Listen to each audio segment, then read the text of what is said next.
الحمد لله نحمده ونستعينه ونؤمن به ونتوكل عليه ونعوذ بالله من شرور أنفسنا ومن سيئات أعمالنا من يهده الله فلا مضل له ومن يضلل فلا هادي له ونشهد أن لا إله إلا الله وحده لا شريك له ونشهد أن سيدنا ومولانا محمدا عبده ورسوله أما بعد فأعوذ بالله من الشيطان الرجيم بسم الله الرحمن الرحيم ولله على الناس حج البيت من استطاع إليه سبيلا وقال النبي صلى الله عليه وسلم بني الإسلام على خمس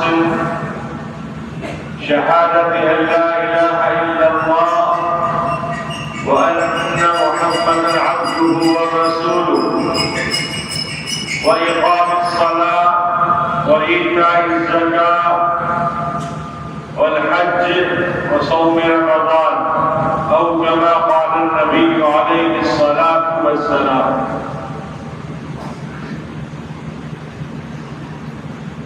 معزز سامعین کرام، حج کے ایام چل رہے ہیں اور گزشتہ زمانے میں لوگ شوال کے بعد شوال کے مہینے سے حج کی نیت کر لیا کرتے تھے اور حج کے لیے سفر کے لیے روانہ ہو جایا کرتے تھے. لیکن اس زمانے میں لوگ جو ہے ان ایام میں سفر حج کرتے ہیں، کیونکہ پہلے اونٹوں پر اور پیدل سفر ہوا کیا کرتے تھے. اس زمانے میں جہاز سے سفر ہوتے ہیں. تو بہرحال حج کے ایام چل رہے ہیں، ذی القعدہ ذی الحجہ، یہ حج کے ایام ہیں، شوال ذی القعدہ ذی الحجہ. تو عزیزوں، اسی مناسبت سے چند باتیں حج کے متعلق عرض کرنی ہے. اسلام کی بنیاد جو ہے وہ 5 چیزوں پر ہے. نمبر 1 توحید و رسالت، نمبر 2 نماز کا قائم کرنا وَإِيتَاءِ الزَّكَاةِ، نمبر 3 مالوں کی زکوٰۃ ادا کرنا. یہ بھی اسلام کا، مذہب اسلام کا ایک اہم بنیادی رکن ہے. نمبر 4 وصوم رمضان والحج من استطاع الیہ سبیلا. اللہ نے جس انسان کو استطاعت دی ہے، جس کو مالی وسعت دی ہے، گنجائش دی ہے، سفر حج کے آنے جانے کا خرچ ہو، وہاں رہنے کا خرچ ہو، یہاں پر جس کو اپنے بچوں کو، بیوی بچوں کو چھوڑ جائے ان کا بھی خرچ ہو، تو جس کے پاس اتنی استطاعت اور گنجائش ہے تو اس کے اوپر اللہ تبارک و تعالیٰ نے لائف میں، زندگی میں 1 مرتبہ حج کو واجب قرار دیا. اور 5واں جو رکن ہے وہ صوم رمضان، کہ رمضان کے مبارک مہینے کے روزے جو ہے امت کے اوپر، جو امت میں بالغ عقل مند مسلمان بچے بچیاں مرد عورت سب کے اوپر یہ جو ہے روزے رکھنا رمضان کا فرض ہے. یہ 5واں رکن ہے. تو مذہب اسلام کی بنیاد جو ہے، اس کے پلر جو ہے ستون، وہ 5 ہے. نمبر 1 توحید و رسالت، نمبر 2 نماز کا قائم کرنا، نمبر 3 زکوٰۃ ادا کرنا، نمبر 4 اللہ تعالیٰ نے وسعت دی، گنجائش دی تو حج کو واجب قرار دیا ہے ان سب کے اوپر. نمبر 5 رمضان کے مبارک مہینے کے روزے فرض کرنا. تو سب سے پہلی چیز جو ہے توحید اور رسالت، اس کا تعلق جو ہے عقائد سے ہے، اسی پر ایمان ہونا چاہیے۔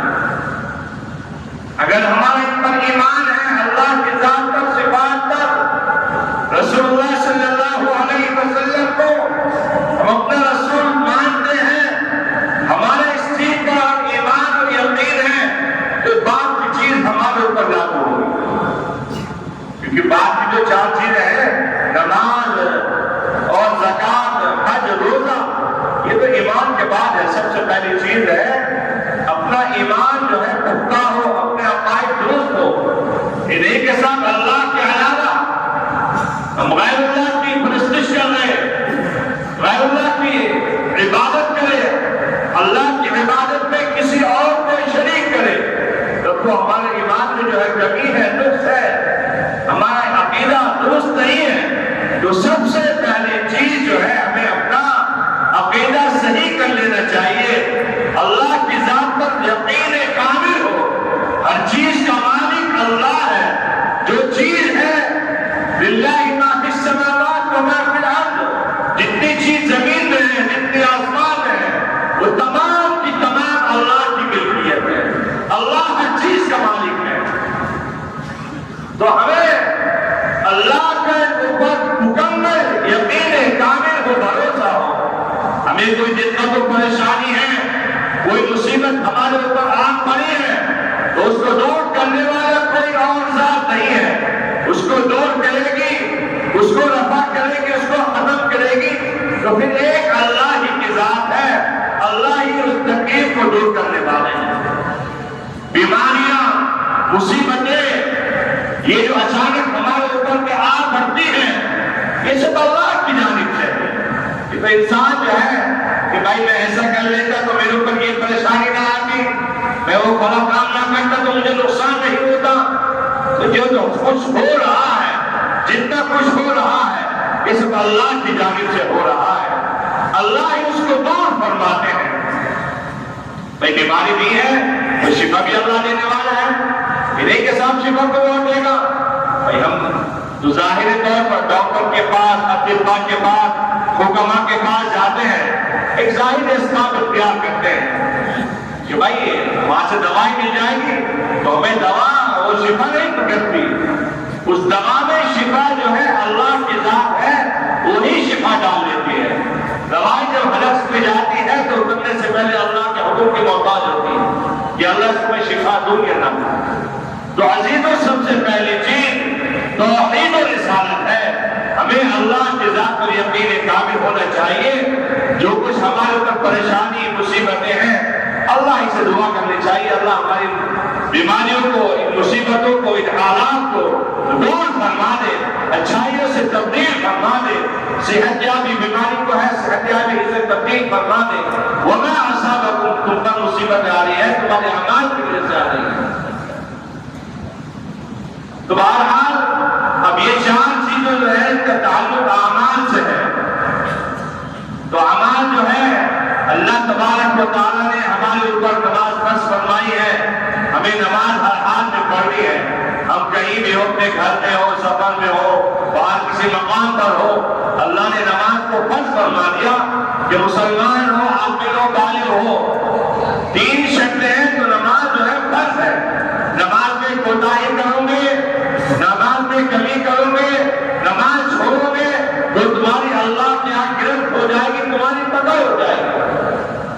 بھائی سب سے پہلے اللہ تعالیٰ نے توحید کے بعد نماز کا حکم فرما دیا کہ نماز کو قائم کرو، وَإِقَامِ الصَّلَاةِ، نماز چھوڑو گے تو مذہب اسلام کا جو بنیادی رکن ہے، ایک پلر کمزور ہو جائے گا۔ جب کسی عمارت کا پلر کمزور ہو، مکمل نہ ہو، تو وہ عمارت، وہ بلڈنگ جو ہے گر جاتی ہے۔ اس کے بعد وَإِيتَاءِ الزَّکَاۃ، مالوں کی زکات ادا کرو۔ نماز کے ساتھ ساتھ مال کی زکات کا حکم فرمایا ہے، تو پتہ چلا زکات ادا کرو گے تبھی نماز جو ہے ہماری وہ قابل قبول ہوگی۔ زکات نہیں ادا کرو گے تو زکات والا ستون میں یہ ستون جو ہے، یہ پلر جو ہے، یہ بھی کمزور پڑ جائے گا، عبادت اور زیادہ گر جائے گا۔ کیونکہ نماز جو ہے یہ سب سے پہلے عبادت ہے. اللہ تعالیٰ نے جو یہ بندوں پر فرض فرمائی ہے. قیامت کے روز سب سے پہلے نماز ہی کے بارے میں سوال ہوگا. اول ما یحاسب بہ العبد یوم القیامۃ الصلاۃ، کہ بروز قیامت سب سے پہلے بندوں سے نماز کے بارے میں پوچھا جائے گا کہ ہم نے تمہارے اوپر نماز فرمائی تھی، تم نے نماز ادا کری یا نہیں کری؟ ادا نہیں کی تو کیسی نماز تھی؟ نماز میں کیا کیا کمیاں تھی؟ نماز میں کیا کیا خامیاں تھی؟ آج ہم لوگ نماز پڑھ رہے ہیں، بس ایک پریکٹس چل رہی ہے مشین کی طرح، رکوع ہو رہا ہے، سجدہ ہو رہا ہے، نماز پڑھ رہے ہیں ظاہر طور پر، لیکن دماغ ہمارا کہیں کام کاج میں ہے، کاروبار میں ہے، گھر پر پڑا ہوا ہے، ادھر ادھر دماغ بھٹک رہا ہے. تو ایک مشین کی طرح، جس طرح ایک مشین کا ہم نے بٹن دبا دیا مشین چل جاتی ہے، تو آج عزیزو ہماری نماز کی یہ نوعیت ہے. تو اگر ہم نماز پڑھیں تو نماز کی اس کی اصلاح کی بھی فکر کریں، ہماری صلاح صحیح ہے یا نہیں ہے، یا ہم جو نماز کے اندر سورہ فاتحہ کر رہے ہیں وہ کس طرح کی ہے، اس میں کیا کیا خامیاں ہیں، ہمارے الفاظ کیسے ہیں، سورۃ ہمیں یاد ہے یا نہیں ہے. بہت سے لوگ بیچارے اسی پر ان کا بھروسہ کہ سب اللہ پر نیت باندھی، دیکھا دیکھ رکوع میں چلے گئے، دیکھا دیکھ سجدے میں چلے گئے. تو عزیزوں نماز سب سے پہلے نماز صحیح کریں. اس کے بعد مالوں کی زکات ادا کرے حساب کے ساتھ، یہ نہیں کہ صاحب ایسے اٹکل سے بچے سے اور ایک آئیڈیا سے ہم اللہ کے راستے میں خرچ کرتے رہیں. جس طرح نماز فرض ہے اسی طرح اللہ تعالیٰ نے جو ہے مالوں کی زکات بھی فرض فرمائی ہے. حساب کے ساتھ مال کا 40واں حصہ 1 لاکھ کے اوپر 2500 روپے، یہ ایک مثال دے رہا ہوں، اتنا ہمیں نکالنا تو واجب اور ضروری ہے. نہیں نکالیں گے تو ہم جو ہے گنہگار ہو جائیں گے اور ہمارا مال جو ہے سارا کا سارا ہلاک ہو جائے گا، تلف ہو جائے گا، برباد ہو جائے گا. چوتھی چیز جو ہے یہ حج ہے. حج اللہ تبارک و تعالیٰ نے امت کے ان مسلمانوں پر واجب قرار دیا ہے جن کے پاس میں نے بتایا بیت اللہ کے آنے جانے کا خرچ ہو، وہاں رہنے کا خرچ ہو، یہاں بھی بچے جو ہو کے جائے ان کا بھی خرچ ہو. اتنی وسعت ہے، حیثیت ہے، تو لائف میں ایک مرتبہ زندگی میں حج کرنا واجب اور ضروری ہے. ہم نے حج نہیں کیا، حج میں تاخیر کر دی اور خدا نہ کرے اس درمیان ہمارا انتقال ہو جائے، وفات ہو جائے، دنیا چھوڑ کر چلے جائے، تو ہمیں خدا کے یہاں ہماری گرفت ہوگی، ہمیں جواب دینا ہوگا. کیونکہ ہم نے ایک واجب کو، اسلام کے ایک ستون کو ہم نے ترک کیا ہے، ہم نے چھوڑا ہے. یہ مت سوچے کہ صاحب ہمیں جو ہے ہمارے پاس ہمیں تو اپنے بچوں کی شادی کرنی ہے اور کام بڑھانا ہے، کام کاج جو ہے ہمیں کاروبار میں بڑا بڑا کام کرنے ہیں. یہ تو کام زندگی بھر کے ساتھ جب تک ہم زندہ ہیں ہمارے ساتھ لگے رہیں گے. جتنا دنیا کے پیچھے بھاگو گے، دوڑتے ہی چلے جاؤ گے، تمہاری ضروریات، تمہاری خواہشات ختم ہونے والے نہیں. حدیث پاک میں آتا ہے کہ ابن آدم کو اگر ایک وادی، ایک پہاڑ سونے کا دے دیا جائے تو وہ خواہش اور تمنا یہ کرے گا کہ مجھے ایک وادی، ایک پہاڑ اور مل جائے. دوسرا دے دیا جائے گا، پھر خواہش کرے گا کہ مجھے ایک تیسرا سونے کی وادی اور پہاڑ مل جائے. تو اس کی خواہشات ختم نہ ہوئی ہوئی، وہ جو ہے امیدیں لگائے رہے گا کہ مجھے ملتا رہے، ملتا رہے. اس کا پیٹ جو ہے کوئی نہیں بن سکتا، صرف قبر کی مٹی اس کا پیٹ بن سکتا. تو عزیزو اگر اللہ تعالیٰ نے ہمیں حیثیت دی ہے، ہمارے اندر استطاعت ہے، وسعت ہے، گنجائش ہے، تو ہمیں یہ کام سب سے پہلے کرنا چاہیے. اللہ کے رسول صلی اللہ علیہ وسلم کے زمانے میں 2 طرح کے لوگ تھے مذہب کے اعتبار سے، ایک تو ایمان والے، کفار مشرکین، اس میں کچھ اہل کتاب تھے یہود و نصارہ. تو اللہ کے رسول صلی اللہ علیہ وسلم نے ارشاد فرمایا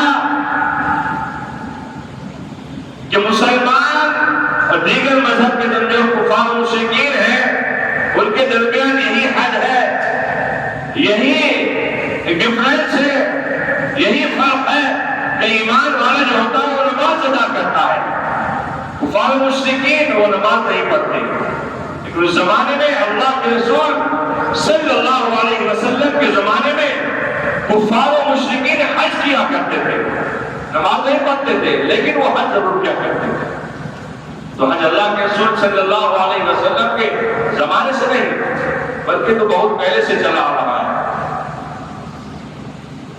بعض مفسرین اکرام نے فرمایا کہ کچھ لوگ طواف کیا کرتے تھے پہلے، کچھ حج کیا کرتے تھے، لیکن بہرحال یہ بات ضرور ہے کہ حج اللہ کے رسول صلی اللہ علیہ وسلم کے زمانے سے نہیں بلکہ آپ سے بہت پہلے اور ابراہیم علیہ السلام کے زمانے سے چلا آ رہا ہے۔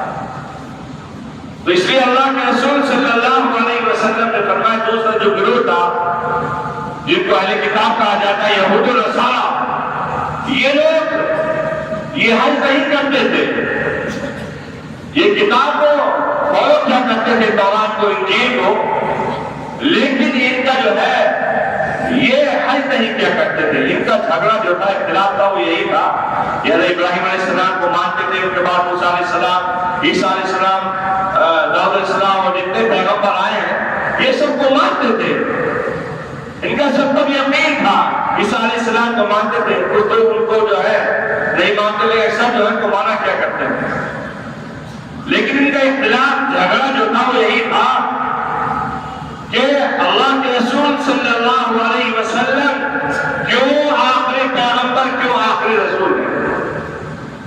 جب نبوت چلی آ رہی تھی ابراہیم علیہ السلام کے بیٹے اسحاق علیہ السلام کی اولاد میں نبوت چلتی آ رہی تھی، تمام پیغمبروں سے ہوتے ہوتے ہوتے موسیٰ علیہ السلام، عیسیٰ علیہ السلام پر نبوت آئی، اور اسرائیل کے سب سے آخری پیغمبر جو تھے وہ عیسیٰ علیہ السلام تھے، لیکن نبوت کا سلسلہ بنی اسرائیل میں یہاں آ کر کے ختم ہو جاتا ہے۔ نبی کریم صلی اللہ علیہ وسلم سب سے آخری پیغمبر اور رسول ہے، نبوت نبی جو ہے آخری پیغمبر، اللہ کے رسول صلی اللہ علیہ وسلم۔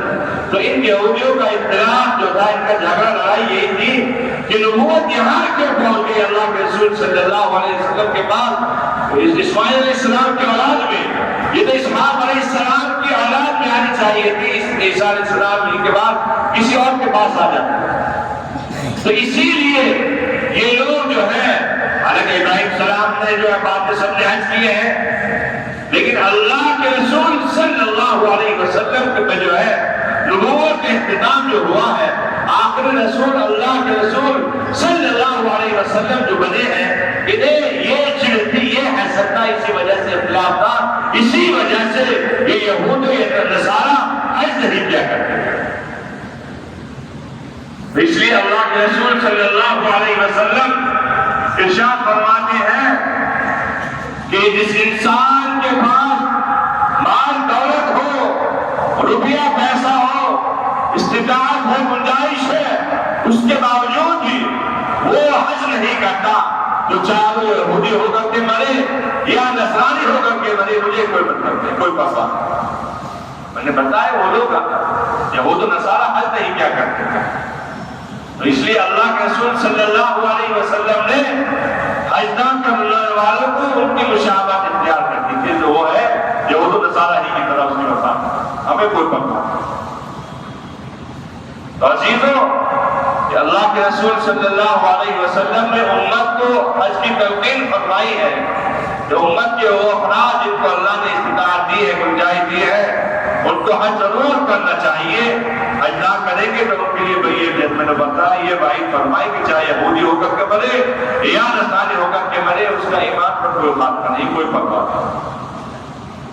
اللہ کے رسول صلی اللہ علیہ وسلم جو ہے فرماتے ہیں کہ میں ابن نبی حیم ہوں، کیونکہ اللہ کے رسول صلی اللہ علیہ وسلم جو ابراہیم علیہ السلام کے بے شمار امتحانات ہوئے ہیں، اور کبھی آپ کو جو ہے عراق سے مصر کی طرف روانہ حکم فرما دی کہ تم جاؤ مصر جاؤ، آپ کی اولاد نہیں، 90 سال کی عمر میں آپ کو اللہ تعالیٰ نے بات فرمایا 84 سال باقی 104 سال، تو بہرحال بڑھاپے کے عالم میں اللہ تعالیٰ نے اولاد عطا فرمائی، اور جب اولاد عطا فرمائی حکم ہوا کہ بچوں کو میدان جنگل میں چھوڑ کر کے چلے جاؤ، وادی زیتون جس کو قرآن پاک میں کہا ہے۔